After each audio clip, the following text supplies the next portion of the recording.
Dari istri tercinta menjadi janda yang dihujat satu kampung. Namaku Sari.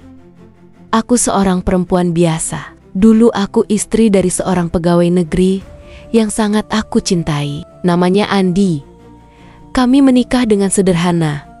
Hidup pas-pasan, tapi bahagia. Kami dikaruniai seorang putri bernama Nisa.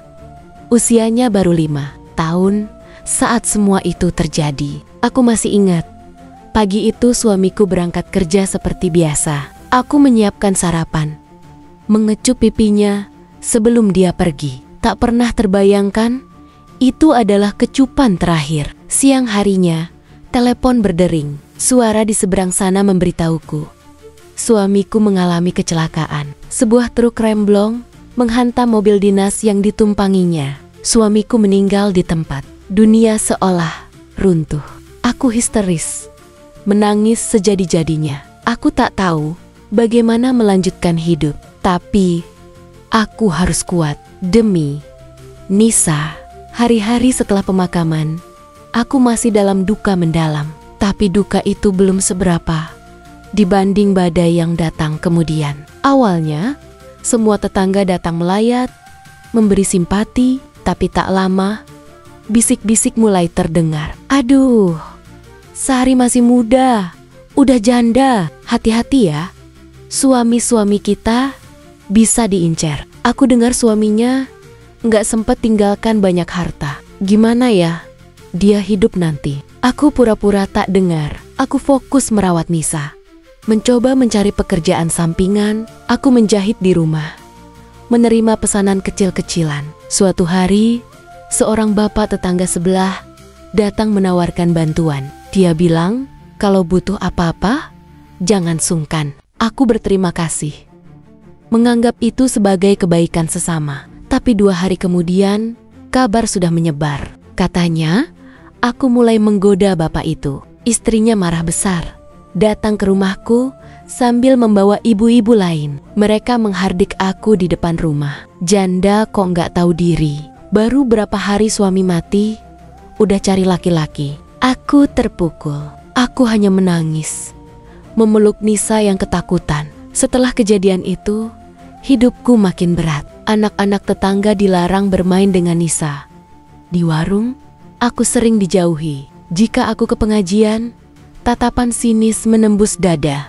Lebih parah lagi, mertua mulai menyalahkanku. Mereka menuduh aku penyebab kelelahan suami hingga kecelakaan terjadi. Mereka menuntut agar aku menyerahkan semua peninggalan suami, termasuk rumah yang selama ini kutempati.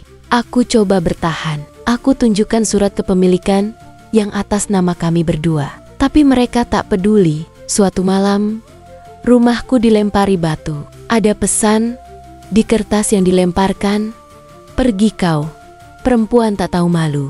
Aku melapor ke ketua RT, tapi dia hanya berkata, "Sari, mungkin memang lebih baik kamu pindah saja demi kebaikan bersama." Hati siapa yang tak hancur? Rumah yang kubangun bersama suami, kini aku dipaksa pergi. Aku tidak punya banyak pilihan. Aku putuskan menyewa kamar kecil di pinggiran kota. Aku bawa Nisa pergi. Dengan uang tabungan seadanya, aku bertahan. Di tempat baru, hidupku tak langsung membaik. Saat orang tahu aku janda, sikap mereka berubah. Pemilik kontrakan mulai sering datang dengan dalih mengecek rumah. Matanya liar memandangku. Aku mulai takut. Aku bekerja serabutan, menjahit, jadi asisten rumah tangga. Apa saja kulakukan, tapi kemiskinan makin mencengkeram. Pernah 3 hari, aku dan Nisa hanya makan nasi dengan garam. Puncaknya, Nisa sakit, demam tinggi, batuk parah. Aku bawa dia ke puskesmas. Tapi saat melihat KTP-ku berstatus janda, perawat berkata lirih, "Ibu bisa bayar kan? Soalnya banyak janda yang suka nggak bayar." Aku menahan tangis. Aku keluarkan uang terakhir yang kupunya demi anakku. Di malam-malam panjang, aku sering terjaga, menangis dalam diam. Rasanya dunia tak adil. Dulu aku istri yang setia. Aku tak pernah berselingkuh, tak pernah membuat masalah. Kenapa kini aku dihina hanya karena status. Nisa sering bertanya, "Bu, kenapa kita pindah?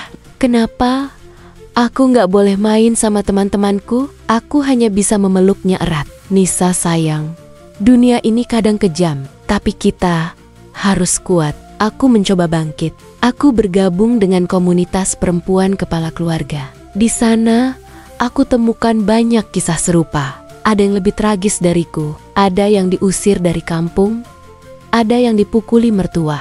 Ada yang bahkan dipaksa menikah lagi demi menjaga nama baik. Dari situ aku sadar, di negeri ini, menjadi janda bukan sekadar kehilangan pasangan, tapi kehilangan martabat di mata masyarakat. Stigma itu begitu kuat. Janda dianggap ancaman, dianggap murahan, dianggap penggoda. Padahal kami hanya ingin hidup layak. Kami juga manusia, punya harga diri, punya perasaan. Kini, aku perlahan bangkit. Aku punya usaha kecil, menjahit di rumah kontrakan. Nisa mulai sekolah lagi. Tapi luka batin itu tak mudah hilang. Setiap malam, sebelum tidur, aku selalu berdoa, semoga suatu hari nanti, dunia ini lebih adil. Semoga perempuan tak lagi dihakimi karena status. Semoga anakku bisa tumbuh tanpa harus memikul beban stigma yang aku alami.